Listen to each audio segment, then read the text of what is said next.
watching Dance with Alia, and I'm here again with Toni Bergins. Yay! Yay! Part 2. Part 2. Part 17. Yes. Yes. And we're here to talk about music because we both love it and it reverberates through your body. And how much more amazing is it to be able to sing and vocalize and create in that way, actually creating the music. Yeah. So, and I would love you to talk about that, and as well, music as a portal. Oh, totally. So journey dance really, I mean, the whole dance work of anybody, all the work is music is the portal. Music is the key. It's like how do I get through the doorway? I play the music. The music impacts us on a cellular level. We are vibrational beings. So whatever we listen to, whatever we choose to hear, I mean, sometimes we're bombarded with sound we don't like and we respond to it in a certain way. And then we have a pleasant sound that we do like. And with music, with crafting dance work, we craft the experience of the dancer. It's actually an emotional, very specific process. And that's why I train my trainees. We talk about, are we emotionally, affecting, impacting, manipulating the dance floor? Yes, we are. There's no question that whatever music I play, if you're feeling that feeling as a dancer, and I play a heart-inducing violin, woman vocalizing, it's going to bring up the emotion. If you're feeling, that anger, power, roar, and I play the dubstep, you're going to be able to really express that. And that is the point. It's about music is emotional. When we need, I remember back after the end of like a 2-week teacher training, I would need to release, and in the car I'd play like an old James Taylor album, like It's Another Gray Morning, just to like get myself to start releasing, because I'd be holding the space for such a long period of time.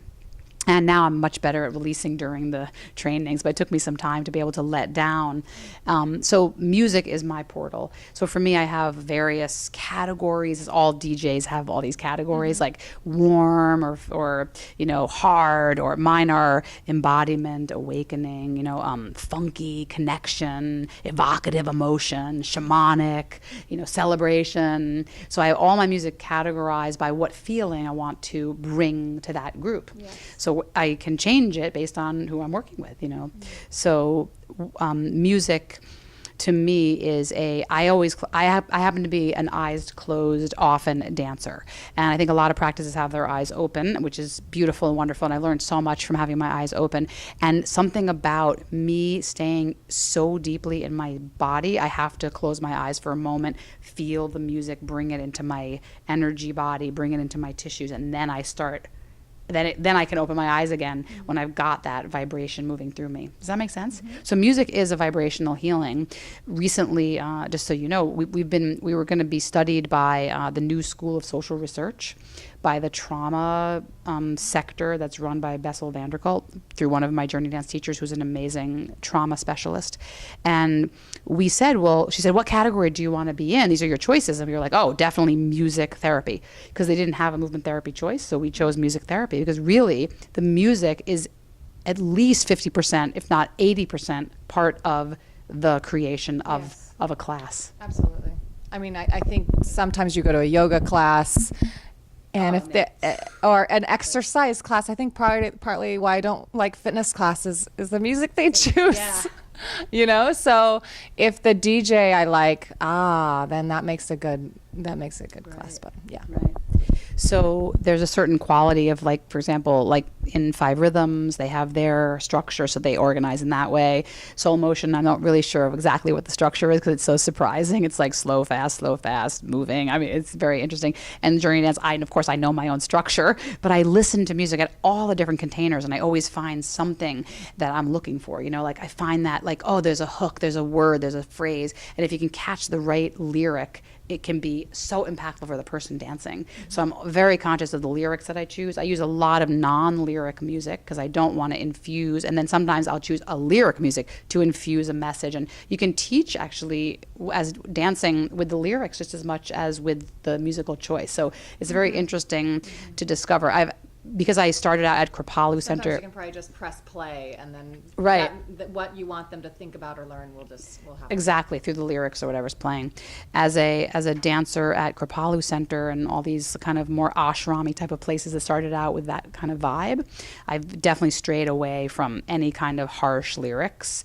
And now I'm definitely opening it up as I teach in big cities and travel around the world. I'm opening up to even more span of music. And I'm still pretty feisty about positive lyrics as much as I can, unless I'm working with a real evocative energy that I want to bring up stuff. But it truly is an art form of I don't know how to say it. It's like molding. It's like playing with a liquid substance. It's like a sculptor. It is. It's like a sculptor or an artist or paint. It's paint. It's like every time I want yellow now. Okay, no, I want orange. Oh, now I want purple. Just for a second, and then I'm going to go back to blue. And that's how I feel about the music. It's like it's an art form. It's a collage. It's like, I call it the ephemeral art form. It just disappears when you're done. Yes. So what's it like for you now, not just DJing that which you want to create, but other people's created, creations? Now you're actually embodying your own music and voicing that, and you wrote the lyrics to this one. Yeah, Yes. I did. So what's that been like for you? And did you always sing? What's some of your interest in that? When did you know you were a musician? When did I don't even consider myself a musician yet, but I do write songs. I say I'm a singer, songwriter, and soon to be musician.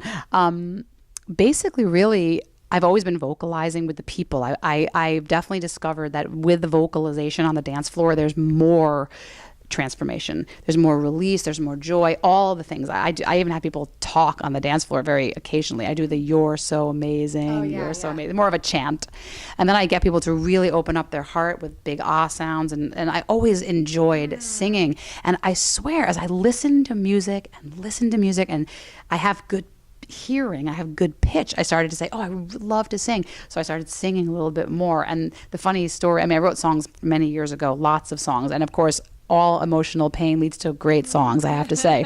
And I'm learning how to write songs from a new place of inspirational songs that are not cheesy. I have to admit, I don't like cheesy, but I'm a little cheesy. It's never too late.